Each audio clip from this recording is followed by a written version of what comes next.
Assalamu alaikum. Welcome back to my channel. Hello everyone. How about you? I hope you are doing well by the grace of Almighty. So today I'm making another video that is about of no versus not. So no versus not এই গ্রামারটি বা এই টপিকটি খুবই গুরুত্বপূর্ণ যে কোনো competitive এক্সামে আপনাদের no এবং নটের ব্যবহার থেকে অনেক সময় প্রশ্ন এসে থাকে সো গ্রামারটি খুবই গুরুত্বপূর্ণ আজকে যদি এই গ্রামারটি প্রথম থেকে শেষ পর্যন্ত দেখেন আশা করি নো এবং নটের মধ্যে যেটা পার্থক্য আছে এবং এটা কোন পার্টস অফ পিস ইজিলি আপনি আইডেন্টিফাই করতে পারবেন সো শুরু করা যাক দেখেন আমি একদিকে লিখলাম নো এবং পরে লিখলাম নট সো নট কোথায় নো কোথায় বসে এবং নট কোথায় বসে এই সূত্রগুলো একটু মনে রাখবেন তাহলে কিন্তু আপনারা এর তফাৎটা বুঝতে পারবেন সো নো একটি অ্যাডজেটিভ সেন্টেন্সে নো বসলে সেটা অ্যাডজেটিভের মতো কাজ করবে আর নট একটি অ্যাডভার্ব ঠিক আছে যদি সেন্টেন্সে বসে তাহলে সেটা অ্যাডভার্বের মতো কাজ করবে সো দেখেন নো প্লাস নাউন অথবা noun phrase that means no এর পরে নাউন বসে কি বসে নাউন বসে অথবা নাউন ফ্রেজ বসে নাউন ফ্রেজ তো আপনারা চিনি নেই যদি বি ভার্বের আগে একগুচ্ছ ওয়ার্ড থাকে তাহলে বি ভার্বের আগে যে ওয়ার্ডগুলো থাকবে সবটি একটি নাউন ফ্রেজ হয়ে যায় বুঝতে পারছেন আচ্ছা আর বি ভার্বের পরে নট হয় তাহলে বি ভার্বের পরে নট ব্যবহৃত হয় এটা মনে রাখবেন নো সাধারণত নাউনকে নেগেটিভ করে নো কাকে নেগেটিভ করে নাউনকে নেগেটিভ করে যেমন নো ম্যান ঠিক আছে নো ম্যান ম্যান কিন্তু নাউন সো নো কিন্তু নাউনকে নেগেটিভ করে ঠিক আছে এটা মনে রাখবেন আবার নট ভার্বকে নেগেটিভ করে নট কাকে নেগেটিভ করে ভার্বকে নেগেটিভ করে যেমন he is not a student বুঝতে পারছেন তো ভার্বকে নেগেটিভ করে নট এবং নো এর পর আর্টিকেল বসে না নো এর পরে কোনো আর্টিকেল বসে না ঠিক আছে আমি যদি বলেন নো এ ম্যান হবে হবে না নো ম্যান ঠিক আছে no man that means no এর পরে কোনো আর্টিকেল বসবে না কিন্তু পক্ষান্তরে দেখেন নটের পরে কিন্তু আর্টিকেল ব্যবহৃত হয় এবং আরেকটা দেখেন no plus any many much enough ব্যবহৃত মানে বসে না দ্যাট মিন্স নোর পরে কিন্তু এইগুলোর নাম হলো কোয়ান্টিফায়ার কোয়ান্টিফায়ার মিন্স হলো কোনো সংখ্যা পরিমাপ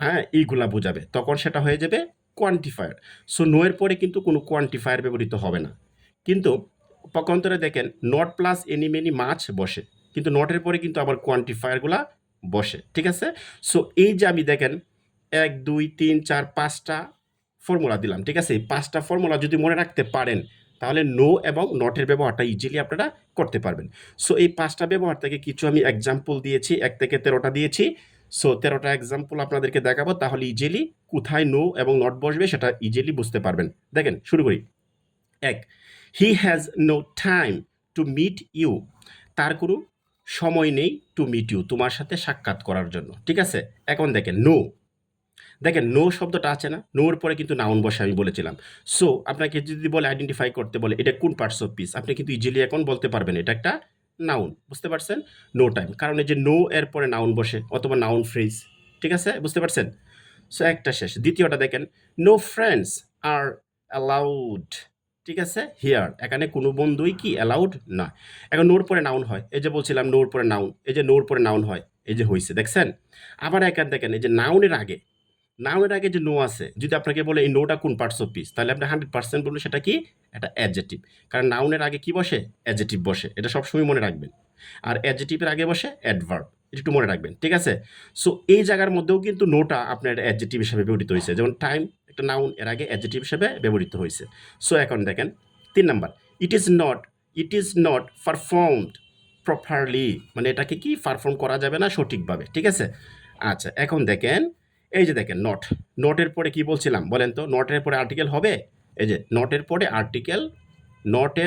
আর্টিকেল হয় দেখেন তাহলে দেখেন এই যে it is not performed properly ঠিক আছে নটের পরে কি হয় বলেন তো it is not perform properly এখন এই যে নট দেখছেন এটা কিন্তু এই সূত্র অনুসারে আসে না আমরা দেখবো যে বিভার এখন বি ভার্বটা নিয়ে চিন্তা করবো যে be verb am is are was were তো বি ভার্বের পরে কিন্তু নট বসে বলছিলাম ঠিক আছে সো এই হিসাবে এখানে বি ভার্বের পরে কিন্তু নট বসছে ঠিক আছে এখন দেখেন they were not perfect at all তারা কিন্তু একেবারেই পারফেক্ট ছিল না ঠিক আছে সো দেখেন এই যে বি ভার্বের পরে কিন্তু নট ব্যবহৃত হয়েছে বুঝতে পারছেন আরটা দেখেন ৫ আই হ্যাভ নো প্রবলেম এই যে নোর পরে বলছিলাম নাউন হয় দেখেন এই যে নোর পরে নাউন ব্যবহৃত হয়েছে ঠিক আছে so I have no problem এটা কিন্তু নাউন আপনাকে কে যদি বলে আইডেন্টিফাই করার জন্য এটা কোন পার্টস অফ স্পিচ, আপনি 100% এটাকে নাউন বলবেন, ঠিক আছে?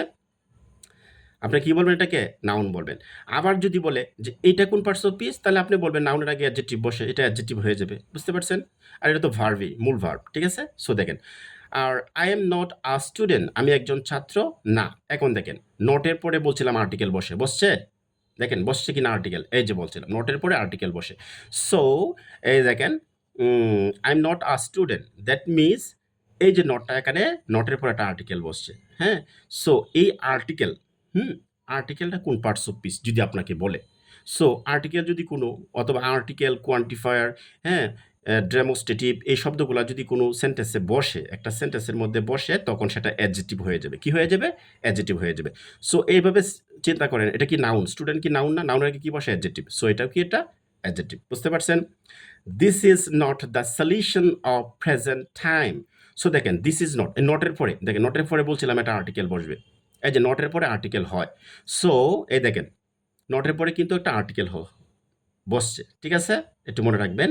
এবং আরেকটা বিষয় আপনাদেরকে বলে রাখি, দি এবং অফের মাঝখানে যাই থাক, দি এবং অফের মাঝখানে যাই থাক, এই জায়গার মধ্যে কিয়ামত পর্যন্ত কি হবে?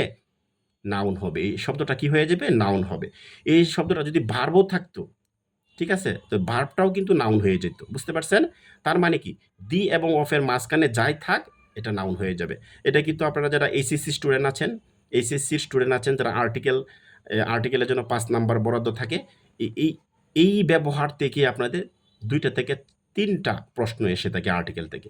সো এটা খুবই গুরুত্বপূর্ণ। দি এবং অফের মাঝখানে নাউন বসে। সো এটা দেখেন, I have no any problem. আচ্ছা, আপনারা বলেন তো, এই সেন্টেন্সটা কি কারেক্ট হইছে নাকি ইনকারেক্ট হইছে?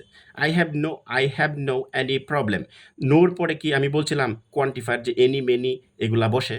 দেখেন তো, নো এর পরে এনি, মেনি, মাচ, ইনাফ বসে না, ঠিক আছে? সো এই সেন্টেন্সটা ইনকারেক্ট, কারেক্ট হবে না। সো আনসার কি হবে? আনসারটা আপনি হবে, দেখেন এভাবে, I have no problem. So এখানে এই যে কোয়ান্টিফায়ারটা, ঠিক আছে, এটা হবে না। I have no problem. তাহলে তাহলে হইল কি, নো এর পরে নাউন বসে, বুঝতে পারছেন? এই সূত্র, এই যে নো এর পরে নাউন বসছে, ঠিক আছে? আচ্ছা, পরেরটা দেখি। I don't have enough time, আমার যথেষ্ট পরিমাণে কি নেই? সময় নেই।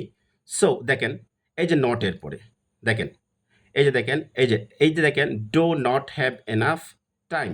এখন একটা বিষয় ফলো করেন, যে ডো নট আছে, নট, হ্যাঁ, ডো নট আপনি যে ইউজ করলেন, ডো নটের পরে সাধারণত কি হয় না বলেন তো?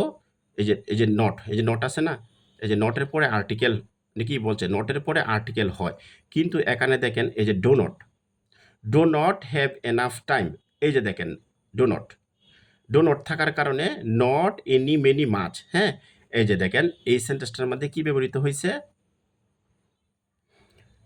তাহলে দেখেন, I do not have enough মানি, আমার যথেষ্ট পরিমাণে টাকা নেই।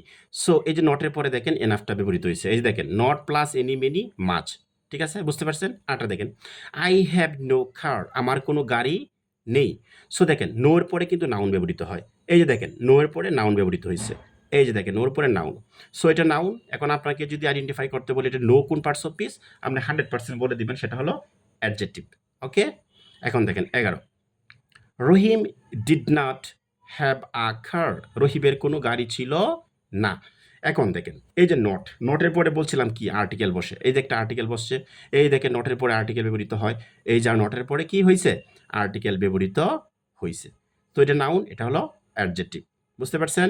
এখন দেখেন 12, শি হ্যাজ নো আমব্রেলা, তার কোনো ছাতা নেই, ঠিক আছে? নোর পরে সাধারণত আর্টিকেল বসে না, নোর পরে একটা নাউন ব্যবহৃত হয়, এই দেখছেন? এই যে নো, দেখেন নোর পরে নাউন ব্যবহৃত হয়েছে। সো নোর পরে নাউন, ঠিক আছে? আর এই নো কিন্তু আবার অ্যাডজেক্টিভ, বুঝতে পারছেন? She doesn't have an umbrella, তার কোনো ছাতা নেই। এখন দেখেন, নটের পরে কিন্তু আর্টিকেল ব্যবহৃত হয়েছে, দেখছেন? An umbrella. আগে আবার ওই আমব্রেলাই ছিল, ওইটার আগে কিন্তু আর্টিকেল বসে নাই, কিন্তু আবার এই আমব্রেলার আগে আর্টিকেল ব্যবহৃত হয়েছে। কেন? এই যে নট আছে, যে নট থাকার কারণে কিন্তু এটা হয়েছে। সো এই যে দেখছেন, আপনাকে 13টা উদাহরণ দিলাম।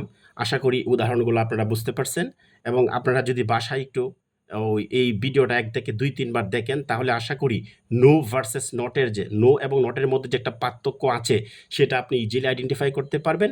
এবং যে কোনো কম্পিটিটিভ পরীক্ষায় যদি মানে ওই জায়গা থেকে প্রশ্ন আসে, যেমন কারেকশন থেকে প্রশ্ন আসতে পারে পরীক্ষায়। যদি আসে তাহলে আপনারা ইজিলি আইডেন্টিফাই করতে পারবেন। সো হেলা না করে ক্লাসটা অবশ্যই আপনারা দেখবেন।